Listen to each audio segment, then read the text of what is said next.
За сайн байцгаана уу? Та бүхэндээ энэ өдрийн мэндийг хүргье. За би та бүхэндээ өнөөдөр нэгэн хэрэгтэй ийм блогийг бэлтгэлээ. Учир юу вэ гэхээр яг энэ цаг хугацаанд хэрэглэгчийн эрхийг хамгаалах хуулийн шинжсэн найруулгыг боловсруулж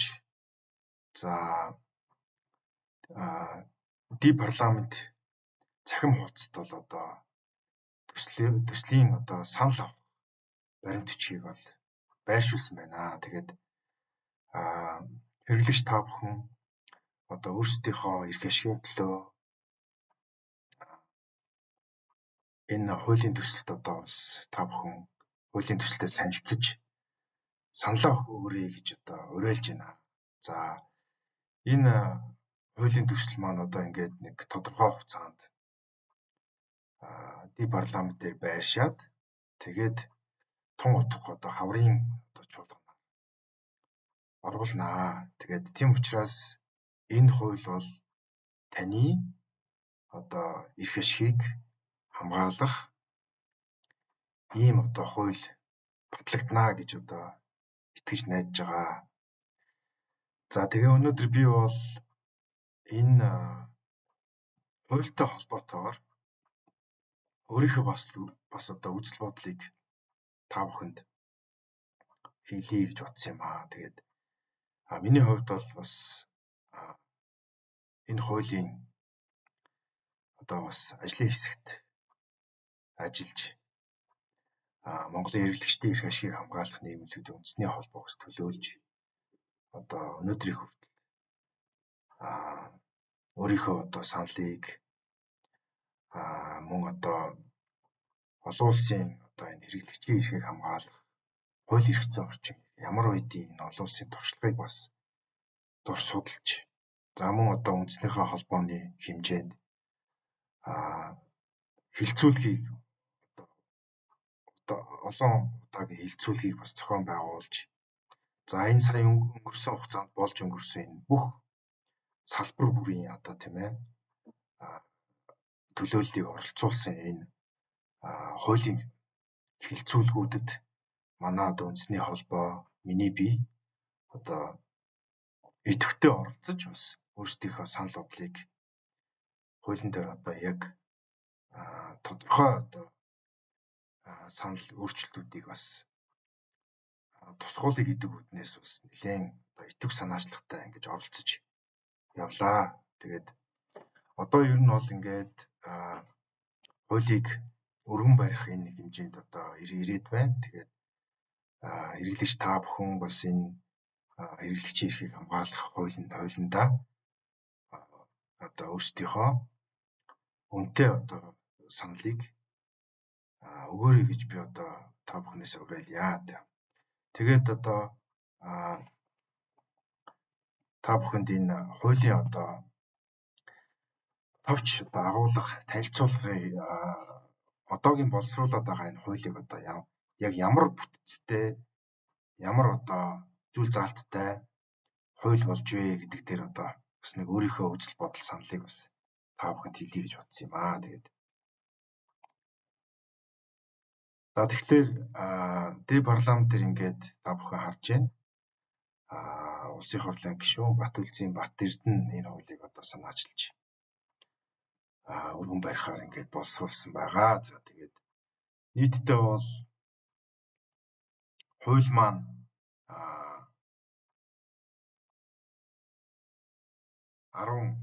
10 бүлэгтэй 40 зүйлтэй ийм хууль байна. За тэгээд энэ хуульд яг шинээр орсон гэж үзэж байгаа зүйлүүдийг би та бүхэнд хэлье гэж бодож байна. Тэгээд үндсэндээ бол 2003 оны хуулиас хойш өөрчлөлт орсон зүйл заалтуудыг би тусгайлан хэлье гэж бодож байна. За тэгэхээр нэр томьёоны хувьд бол бас миний хувьд бол бас энэ дээр бас санал нэмэх санал бол байсан. За тухайлбал би та бүхэнд өөрийнхөө саналыг бас ингээд энд бас ингээ харуулъя. За ер нь бол хуулийн одоо ерөнхий одоо заалтуудыг бол би нэг айхтар хүндөхгүйгээр хамгийн гол нь энэ яг ямар хэрэглэгчийн эрхийг хамгаалахад одоо яг ямар үндсэн одоо гол зүйл залтууд ер нь байх ёстой вэ гэдэг дээр бас өөрөө одоо анхаарлыг хандуулж мөн бас одоо хэрэглэгчийн эрхийг хамгаалах чиглэлээр ажилладаг одоо өнөөдрийн хүртэл ажиллаж байгаа Монголын хэрэглэгчдийн эрхийг хамгаалах нийгмийн үндэсний холбооны төлөөллийг бас энэ хуулинд одоо яаж одоо оруулж тодорхой одоо эрх үүргийг тодорхой заалтуудыг яаж одоо тусгаж оруулах вэ гэдэг дээр бас өөрөө хуулийг судалж бас нэлээд хуулийн төслөд танилцж өөрийнхөө одоо саналыг бас ингээд гаргасан байгаамаа. За тэгээд нийтдээ миний хувьд бол ер нь бол 21 одоо саналыг одоо гаргасан байгаамаа. За тэгээд энэ дээр бол энд нэг тодруулах ёстой нэг зүйл бол санхүүгийн хэрэглэгчийн эрхийг яагаад зохицуулахгүй одоо өөр одоо зохицуулалтаар явна гэдэг яатсан байгаа. Тэгээ Монгол улсад бол одоогоор бол санхүүгийн хэрэглэгчийн эрхийг зохицуулж байгаа одоо юм хууль алга байна. Тэгэхээр энэ дээр бол банк санхүүгийн салбарт бол хамгийн их хэрэглэгч хохирж мэдлэг мэдээлэлгүйгээсээ болж хохирж маш их одоо өр зээл ингэж орж ийн. Одоо нийт Монголын ард түмэн бол маш хэцүү нөхцөл байдалд одоо амьдарч байгаа шүү дээ. Ерөөсөө олсон орлого цалингийнхаа ихэнх хувийг нь одоо банк бус санхүүгийн байгууллага за мөн ломбард гэдэг хүү төлөх одоо манжийн дарлалын үед одоо яаж одоо албан говьчоор хүү төлдөг байсан. Тэрэн шиг одоо яг хэлбэр бол одоо байсаар байгаа гэж би одоо үндсэндээ харж байгаа. Маш их өндөр хүүтэй хэрэглэгч тэнд нь маш их одоо ядарч байна, зовж байна. Энгийн одоо ард иргэд маань бол үнэхээр бас туйлдж байгааг хэлмээр байгаа. Тэгээд тийм учраас энэ санхүүгийн хэрэглэгчийн эрхийг яагаад зохицуулахгүй байна гэдэг ийм асуудал байгаамаа. Тэгээд энэ бол их чухал одоо асуудал. Энийг одоо зохицуултыг тусгамаар байна гэдэг ийм саналтай байна. Нэг эхний одоо онцлог санал бол юм байна. За дараачих нь бол энэ за яг нэр томьёонуудын хувьд бол ер нь бол олон улсын хэрэглэгчийн эрх зүйн одоо баримт бичигт бол ер нь бол хэрэглэгч гэдэг нь аж ахуй эрхлэх бизнесийн үйл ажиллагаатай шууд холбоогүй үндсэндээ хувийн нийгэм гэр бүл ахуйн болон түүнтэй адилтгах хэрэгцээнд зориулан худалдан авсан бараа бүтээгдэхүүн үйлчилгээг захиалах ашиглах зорилготой хүн бас бүлэг юм гэж байна. Тэгэхээр ганцхан хүний хэлэхгүй байгаа тийм ээ. Тодорхой бүлэг хүмүүс бүлэг одоо этгээдээ хэлнэ гэж байна. За тэгэхээр энэ нэр томьёогоо бас ахиж харж үзмээр юм уу гэж би бодож байна. За дараачих нь болохоор энэ одоо тэр хуулийн нэр юун дээр бол дөрөвдүгээр зүйл дээр бол хуучин бараа гэдэг шинэ юм одоо нэр томьёо орчихсон байна. Тэгээ энийг бол маш сайн тодорхой зааж өгөхгүй болохгүй. Хуучин бараа гэдэг бол маш чухал асуудал зөв оруулсан байна лээ. Үл хөдлөх хөрөнгийн эрхлэгч үл хөдлөх хөрөнгийн одоо харилцаанаас үүссэн хэрэглэгчийн эрхийг зохицуулах гэж оруулсан байна лээ. Шинээр бас захим худалдаа за мөн зайнаас худалдаа эрхлэгч гэдэг ийм зохицуултыг шинээр оруулсан байна. За тэгэхээр тэр нь бол зөв. Тэгвэл захим худалдаа одоо Монголд бас захим худалдааны хууль гэж одоо худалдааны хууль гэж байдаг тийм ээ. Тэгээд захим худалдааны хууль гэж Монгол улсад одоо байхгүй байгаа. Тэгэхээр энийг одоо хизээ батлах юм. Яг энэ захим худалдааны хуультай хэрэглэгчийн эрхийг хамгаалах хууль яаж уялдах юм?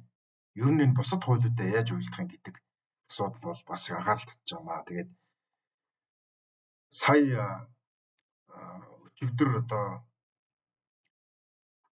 5 сарын 9-ний өдөр бол бас энэ хэрэглэгчийн эрхийг хамгаалах хуулийн одоо хилцүүлэг буюу одоо эрдэм шинжилгээний баг хурал болж өнгөрлөө. Тэгээ энэ дээр бол миний бие бас Монголын эрхлэгчдийн эрх ашиг хамгааны үндэсний холбоо төлөөл бид нар бас өөрсдийнхөө саналыг хэлж бас ингэж энэ хэвлэм эрдэм шинжилгээний баг хуралд бол одоо бас бид нэр оролцлоо. Тэгээд энэ дээр бол саналаа бас хэлсэн байгаа.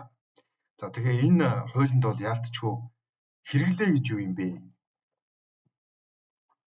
Доктортой хэрэглээ гэж юу? Доктортой хэрэглээ гэж сүүлийн үед энэ дэлхийн дахинд тренд одоо юу гэдэг доктортой хэрэглээ байж иж хэрэглэгч ер нь бол одоо хохирох одоо эрсд нь бол багасдаг гэж ийм одоо олон улсын ийм одоо судалгаа чиг хандлага байна.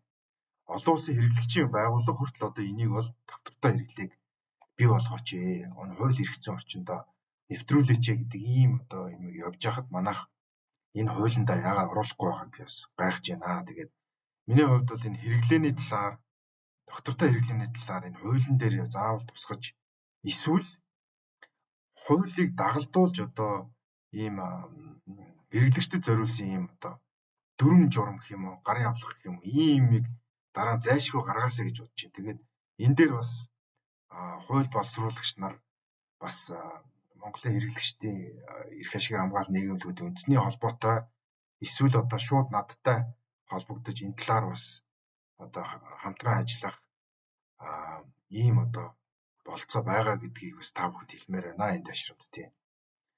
За дараагийнх нь бол энэ бараа бүтээгдэхүүний сэтгэл ханамжийн талаар яагаад оруулаагүй бэ гэдгийг бас асуумаар санагдаж байгаа маа. Тэгэхээр энэ дээр бол бас сэтгэл ханамжийн олон улсын барууны одоо тий евро стандартын одоо хэрэглэгчийн эрх хамгаалах хуулинд бол сэтгэл ханамжийн баталгаа ер нь бол Европын холбооны хэрэглэгчийн эрх хамгаалах энэ хууль эрх зүйн орчин бол маш өргөн цар хүрээтэй наривчлсан заасан байдаг.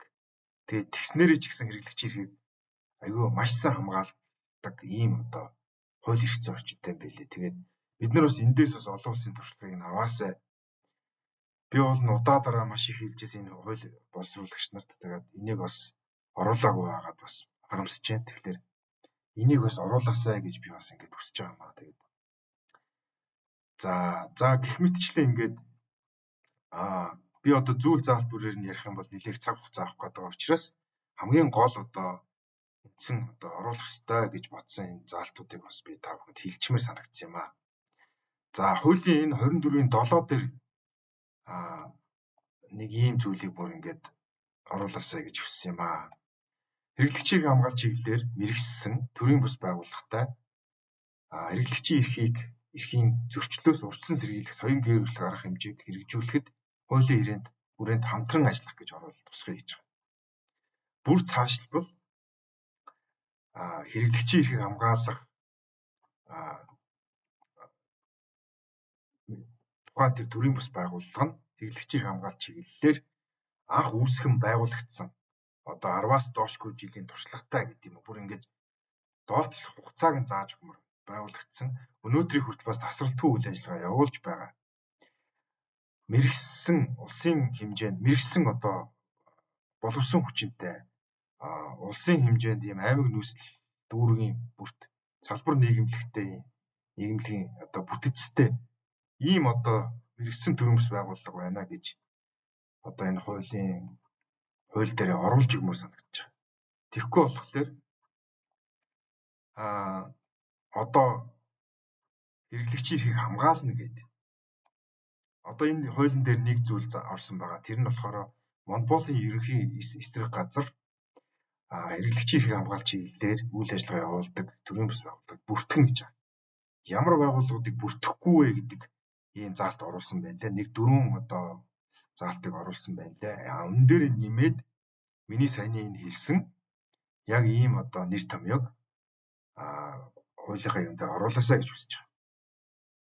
Тэгэхгүйгээс болж маш олон одоо бие чаднууд гэдэг шиг одоо нэг тамгатай нэг нөхөр одоо улсаас янз бүрийн одоо гэрээ маягаар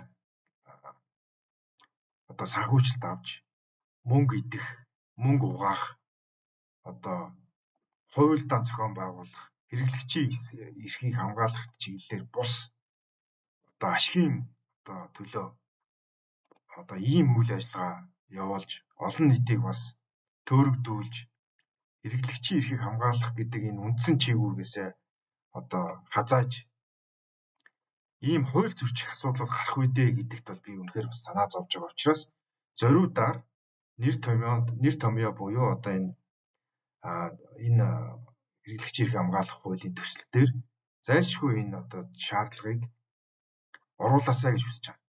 10-аас доошгүй жилийн туршлагатай улсын хэмжээнд 21 аймаг нийслэл 9 дүүрэгт салбар нийгэмлэгтэй мөн одоо мэрэгсэн одоо тэр мэрэгсэн одоо хүний нөөцтэй туршлагатай зөвхөн энэ хэрэглэгчийн эрх хамгаалалт чиглэлээр ажилладаг ашигын төлөө бос ийм одоо байгууллагыг энэ одоо хуулийн төсөл дээр зайлшгүй одоо тусгаасаа нэр томьёог нь оруулаасаа эрх зүйн байдлыг нь тодорхойлж оруулаасаа гэж би ингэж бүр зориудаар одоо энэ хууль боловсруулагчдаар хүсмээр байгаамаа. Тэгжээж энэ хэрэглэгчийн эрхийг хамгаалах одоо хууль улсын хэмжээнд бүрэн утгаараа хэрэгжиж одоо хэрэглэгчдийн эрхийг хамгаалах ийм одоо эрх зүйн орчин үүсэх юм аа. Тэгэхээр энийг одоо хууль боловсруулж байгаа санаачилж байгаа хүмүүс анхааралтай аваасаа гэж би үнэхээр одоо хүсэж байна. Тийм учраас төр бол одоо энэ хэрэглэгчийн эрхийг хамгаалах чиглэлээр бол одоо улсын хэмжээнд тэгж хүрч салбар бүрт хүрч хүн бүрт одоо хүрч хэрэглэгчийн эрхийг хамгаалж чадахгүй. Тэгэхээр төрийн одоо зарим чиглэлгээ төрийн бус байгууллага мэрэгсэн ийм төрийн бус байгууллагуудаар одоо гүйцэтгүүлэх нь бол маш зөв одоо шийдэл сонголт шүү гэдгийг би одоо дахин хэлмээр байгаамаа. За тэгээд энэ дээр бас нэг чухал заалтыг оруулах хэрэгтэй. Хэрэглэгчийг одоо энэ хуурж мэхэлж байгаа төөрөгдүүлсэн хуурамч зарц сурталчилгаа хувийн мэдээлэл зөрчгөөс хамгаалах тухай заалт аюус байхгүй байна. Энэ хуулийн төсөл. Тэгэхээр энийг тусгаасаа гэж бодож байна. За дараагийн санал бол энэ хэрэглэгчийн эрх гэд яваад байгаа. За мөн энэ дээр хуулиндаа хэрэглэгчийн үүрэг хариуцлагыг яа оруулчихгүй байна. Эн чинь орох ёстой шүү дээ. Хэрэглэгчийн үүрэг хариуцлагыг зааж өгөхгүй зөвхөн эрхийг нь тавиал тэгээ нөгөө нэг би хаан хэрэглэгч би хаан гэд одоо нэг эрхтэй хүмүүс ороод одоо үйлчлэгээний байгууллагт ингээд том дугураал орилол одоо яадгийн дураараа хаашлах ийм нөхцөлийг нь бүрдүүлчих үедээ үүрэг хариуцлагыг нь оруулаад өгөхлөөр за ер нь бол хэрэглэгч бол бас өөрөө бас үүрэгтэй хариуцлагатай байх хэрэгтэй байна гэдгийг бас мэдэх хэрэгтэй байхгүй. Тэгэхээр хэрэглэгч өөрөө мэдлэгтэй байх хэрэгтэй мөн хариуцлагатай үүрэгтэй байж иж одоо тухайн одоо харилцаа бол одоо бий болох юм аа. Энэ хэрэглэгчийн эрхийг хамгаалах хуулийн одоо зохицуулт харилцаа бий болох юм гэж бодож байна. Тэгээ энэ үүрэг хариуцлага гэдэг бол олон улсын хэрэглэгчийн одоо байгууллагууд бол зайлшгүй энийг одоо бас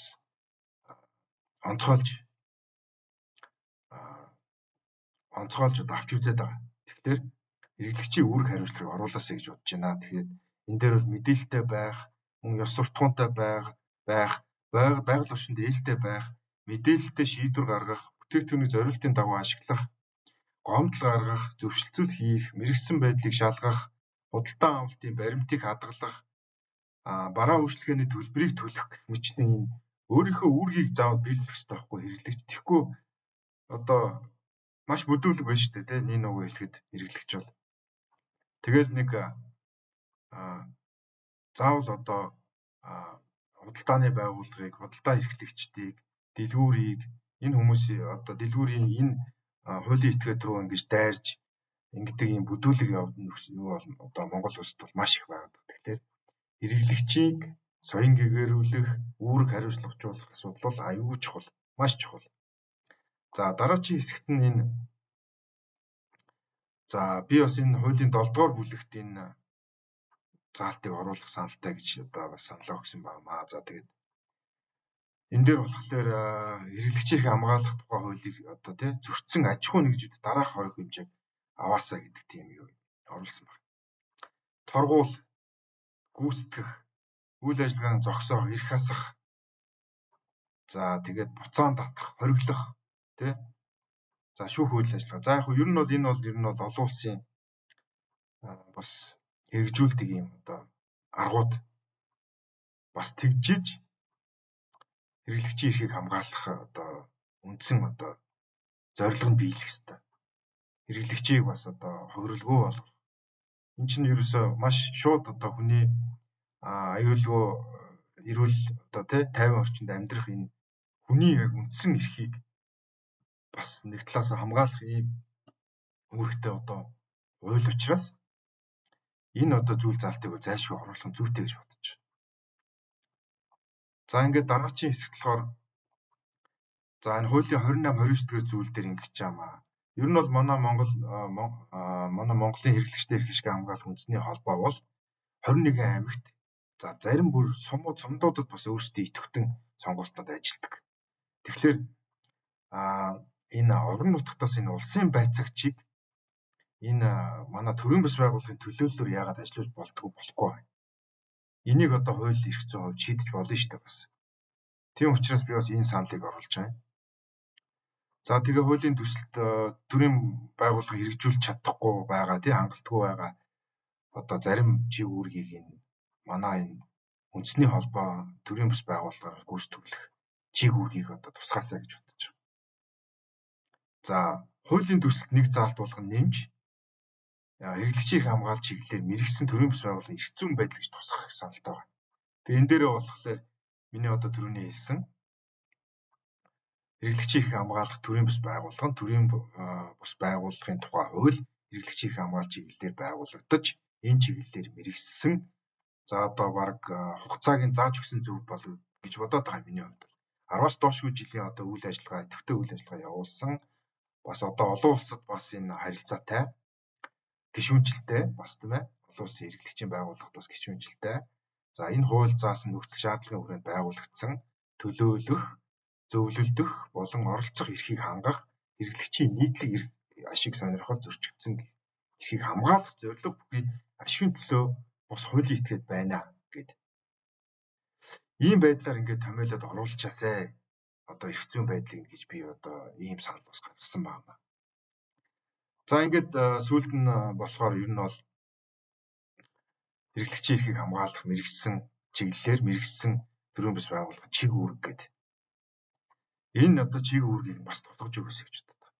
Тэгхгүйгээр энэ чиг үүргийг тусгаагүйгээс болж янз бүрийн одоо хувь хүн тамгатай нэг төрийн бас байгуулсан нөхдүүд төрөөс мөнгө авах гэж хууль бус үйл ажиллагаа хийх гэж хуульдах гэж одоо ийм нөхцөл байдал үүсэх үедээ гэдэгт үнэхээр санаа зовж байна. Тийм учраас үндэсний хэмжээнд бүтцтэй мэрэгсэн энэ үндэсний одоо холбоогоо одоо хуулийн дээр эрх зүйн байдлыг сайн тусгаж өгөөсэй. Чиг үүргийг заагаад өгчээсэй бүр гэдэг ийм одоо би бас хүсэлтэй саналтай байгааг одоо хууль боловсруулагч нар бас анхаараасай гэж бодож байна. За ингээд одоо эцэст нь бол ингээд бас тийм ээ миний хувьд бол бас энэ олон улсын хэрэглэгчийн эрхийг хамгаалах эрх зүйн орчныг бас судалсан, маш их судалсан. За нэгдсэн үндэсний байгууллагын болон бүс нутгийн хэрэглэгчийн эрхийг хамгаалах үндсэн суурь зарчмууд олон улсын сайн туршлагаасаа энэ хуулиндаа шингээж өгөх гэсэн гэж бодож байна. Сая энэ болсон энэ эрдэм шинжилгээний одоо баг хурал дээр бас олон улсын туршлагыг нэг байгууллага одоо судлаад үн төлбөртэй одоо төлбөртэй гүйцэтгсэн байгаа шүү дээ. Тэгэхэд бол би тэр байгууллагыг бол хангалтгүй ажилласан байна л гэж харж байгаа. Яг тэгвэл танилцуулга нь бол одоо тийм сайн байгаагүй, тийм сайн судлаагүй юм шиг санагдсан надад бол. Тэгээ яг Монгол улсад яг одоо тохирох тийм одоо зүйл залтуудыг яагаад оруулж болохгүй юм бэ?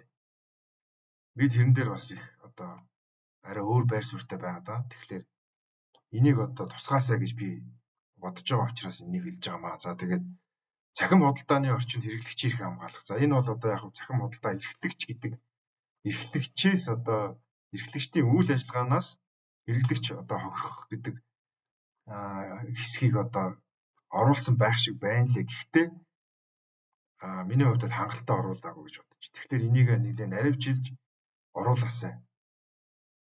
Бусад хуулиудаа уялдуулаасай гэж бодож. За энэ доктортой хэрэглээг дэмжих талаар заавал оруулаасай гэж бодож.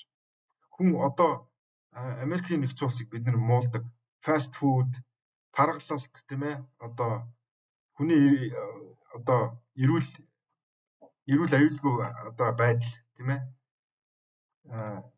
эрүүл мэнд энтэй холбоотой маш их асуудал дэлхийд дахиар үүсэж штэ. Тэгэхээр энэ доктортой хэрэглээ гэдэг бол өөрөө яг тэрийг одоо хүнийг одоо эрсдлээс хамгаалах юм одоо бас нэг заалт байж болох юм шүү. Доктортой хэрэглээ. Хэрэглэгчийн эрхийг хамгаалахаасаа илүүтэй бас хүний эрүүл мэндийг хамгаалах юм одоо чухал заалт болж болох юм шидэ гэдгийг бас ойлгосоо гэж бодож байна. За тэгээ маргааш шийдвэрлэх хэрэглэгчийн эрхийн арбитр гэж байгаа. За энийг бол харин төрийн бас байгууллагаараа гүйцэтгүүлье гэдэг юм заалт орсон байх шиг байна лээ. За нийтийн аж ахуйн үйлчлэгэнд хэрэглэгчийн эрх хамгаалах. Энэ бол маш их чухал шидэ. Байнга л одоо энэ манад орон сууц, нийтийн аж ахуй, энэ сантехник, цахилгаан, энэ барилгын одоо асуудал маш их байна штэ. Маш их хохирж штэ. Хүмүүс байшингийнхаа дээврээс усаалдаж штэ. Байр нь халахгүй штэ. Байр нь эсвэл одоо түүмэрт автчих штэ. Яагаад хэрэглэгч ингээ охироод байгаа. Нийтийн аж ахуй энэ барилга дэд бүтцийн асуудалтай холбоотой шууд. Энийг заавал оруулаасай гэж бодож байна. Хэрэглэгчийг эрсдлээс урьдчилан сэргийлэхэд авах хэмжээ, бараа бүтээгдэхүүний жин хэмжүүр, стандарт шошголт энэ маш чухал. Монголчууд шошгоо уншихгүй бараагаа авдаг. Тэрнээс шалтгаалж хохирдог дараа нь өөрөө хорддог, эрүүл мэндээрээ хохирдог. Энэ чинь маш чухал. Тэгээд дээрэс нь монголоор гадаадаас одоо импорт оруулж хийж байгаа бүтээгдэхүүндээ заавал шошголтыг, стандартыг, жин хэмжүүрийг заавал одоо нарийн заанд тусгаж хэрэглэгчдийнхээ одоо хэрэглээнд нь нэвтрүүлэх хэрэгтэй. Тэгэхээр энийг хуулийн дээрээ оруулаач ээ. За хамгийн сүүлийнх нь бол барааны шошго гэдэг ярьчлаа. За ерөнхийдөө миний хувьд бол ийм саналуудыг хэрэглэгчийн эрхийг хамгаалах хуулинд оруулахыг хүссэн юм аа. Тэгээд одоо эцэст нь бас та бүхэнд хэлэхэд хэрэглэгчийн эрхийг хамгаалах энэ хуулийн төсөлтөөгөө танилцаарай. Та бүхэн саналаа өгөөрэй. Энэ бол таны эрхийг хамгаалах маш хамгийн чухал хууль одоо батлагдах гэж байна. Тийм учраас та бүхэн саналаа өгөөрэй гэж би уриалъя. Баярлалаа та бүхэнд анхаарал тавьсанд.